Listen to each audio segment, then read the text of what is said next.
বরিশালের এক মিয়াবাড়ি। মিয়াবাড়ির বড় পোলা শহর ঠেক্কা ডাক্তারি পাশ কইরা বাড়িতে আইছে। তার বাপ আইছে তারে পরীক্ষা করবার।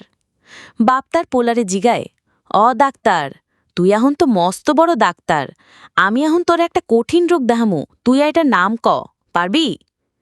পোলা কয়, আরে বাপজান, তোমাগো দোয়া থাকলে আমি সব পারুম।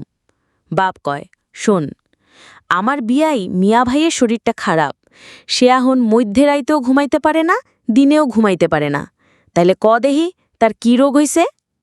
পোলা হাসতে হাসতে কয়, আরে বাপজান, এইটা কি কোনো কঠিন রোগ? এইটার নাম হইল ঘুম, আপনার বিয়াইয়ের ঘুম আইছে না। তখন ডাক্তার ছেলেটা তার বাবাকে বলে, আরে বাপজান, আপনি তো বোঝেন না, এইটা একটা কৌতুক ছিল, ঘুম না আসাকেই আমরা ঘুম বলি, মানে ঘুমের সমস্যা। এই রোগের আসল নাম হলো ইনসমনিয়া। বাপ কয়, এইবার বুঝলাম, তুই তো ভালোই ডাক্তার হইছস।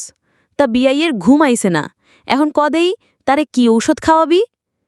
পোলা কয়, ঔষধ খাওয়াইয়া কি আর হবে? আপনি তারে বলেন রাইতে ঘুমানোর আগে 1 গ্লাস গরম দুধ খাইতে, আর ঘুমের আগে মোবাইলটা দূরে রাইখা ঘুমাইতে যাইতে, তাইলেই দেখবেন তারে ঘুমের সমস্যা আর থাকবে না।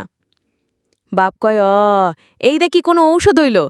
আমি তো ভাবছি তুই তারে কোনো ইনজেকশন দিবি। পোলা হাসতে হাসতে কয়, আরে বাপজান, এখনকার ডাক্তাররা ইনজেকশনের চেয়েও ভালো চিকিৎসা দিতে পারে, এইটাকেই বলে আধুনিক চিকিৎসা।